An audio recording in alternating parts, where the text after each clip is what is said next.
So I gave a lecture on Canaanite society. I talked a lot about the Canaanite pottery. This pottery is called Tel El Yehudeh pottery. Tel El Yehudea is actually in Egypt.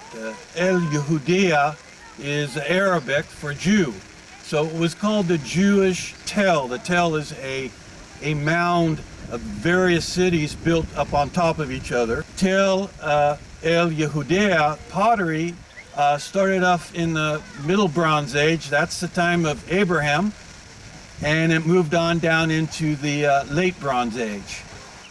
Now, when we're talking about pottery, there's called typology. There's three types of typology. You have the size, the shape, and the decoration.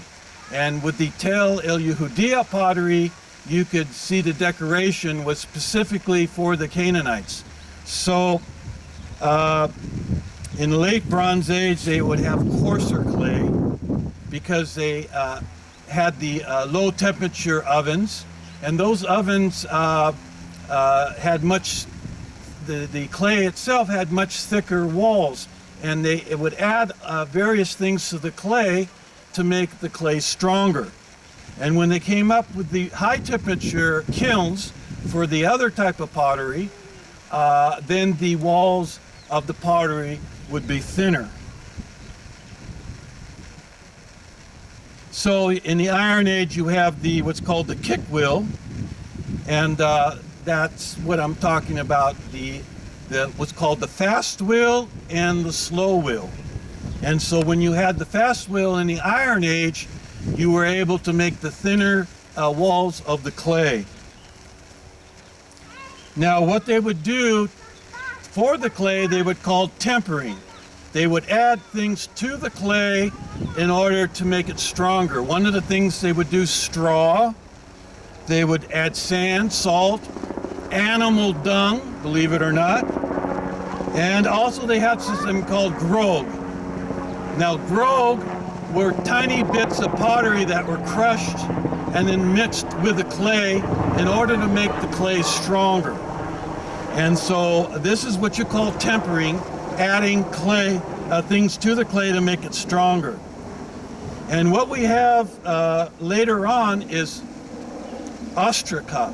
Ostraca were bits and pieces of broken pots that were written on. And they were used for shopping lists, for private letters. And so with the ostraca comes from the Greek word. And in the Greek period, they would take these pieces of pottery and they would write the name of a person, and they would write yes or no on that piece of pottery, and they would have a vote on exiling the person. So when you were ostracized, comes from the word ostraca. So when you were ostracized from the Greek city, then you could not go back to the polis for 10 years. So you were 10 years outside of the city. And sometimes they would take these pieces of pottery with a yes and no and the person's name on it, and they would use it for toilet paper, kind of a curse against the person who's been cast out of the city. So ostraca comes from the word ostracized, which means you're being cast out. And so we have a lot of ostraca in Arad. We found 200 pieces of ostraca in Tel Arad, and down in Samaria we found 102 ostraca, and it has people's names, it has shopping lists, it has private letters from one person to another. And then in Lachish, down by Kiryat Gat, we found 18 of the ostraca, which had various messages on them. And we can tell the date of the ostraca. Well, actually the pottery, we have to do a mineral examination, because the pottery could be older than the message. But to understand the message, you have to examine the Hebrew. The Hebrew changed through the generations, the style of the letters. So by looking at the style of the letters, even though the pottery may be older, you can date exactly when this was written. So getting to mineralogical, which is a technique called Raman microprobe. Raman microprobe is when they actually get into the structure of the atomic of the atoms in the atoms you'll find different minerals. And what's good about this technique is that clay are in riverbeds and what's called alluvial plains. And each alluvial plain or riverbed has different mineral contents. So you can actually find out exactly where this clay came from by examining the mineral content of this. Because you have two. You have a clay that's local, and you will find that same mineral context in the local clay in the riverbed close to where the pot was made. Then you have imported clay. If it was a very fine clay that the potter really wanted to make a very priceless pot, then he would import the clay from another location. So if the clay was imported from another area, with the mineral typology, you could figure out exactly where the clay came from, even though it was made locally. So you have local clay and you have imported clay. I have a friend who's a pollen specialist. He's a scientist, and he works with ancient pottery, ancient fossil pollen. And I was talking to him the other day, and he said that there's certain techniques he uses to clean away the pollen that have collected through the years and get down to the base of the time when the pot was made. And this is called fossilized pollen.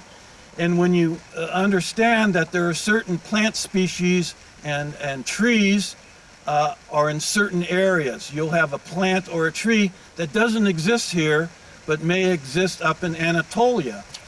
So you know that that clay or the pot itself was made up in that area and was imported here. If you do a local pot, you can see that the plants, like the olive trees, you'll see various flower pollen, and this is all fossilized pollen that existed for thousands and thousands of years.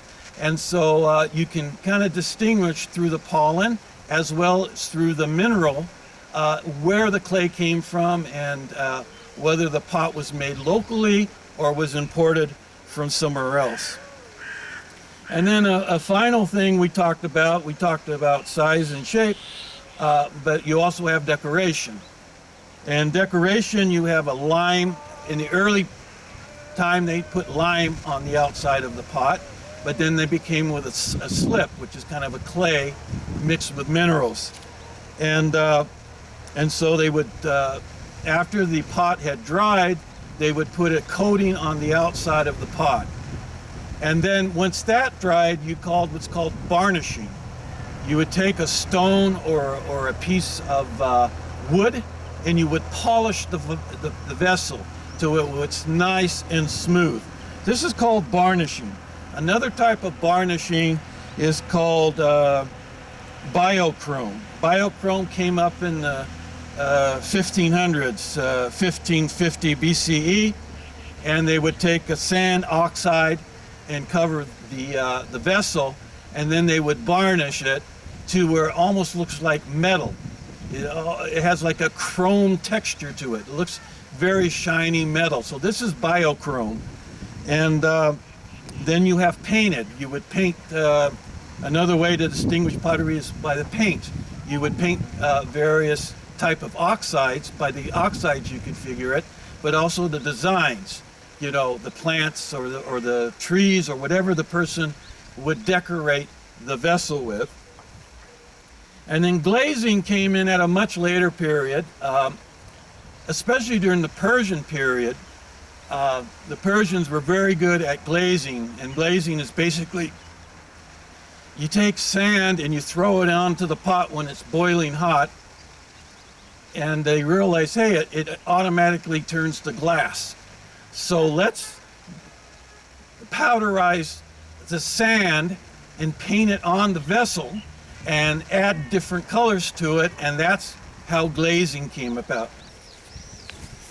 Okay, here's an example of a sheet that talks about the different shapes and sizes. This is Iron Age 2.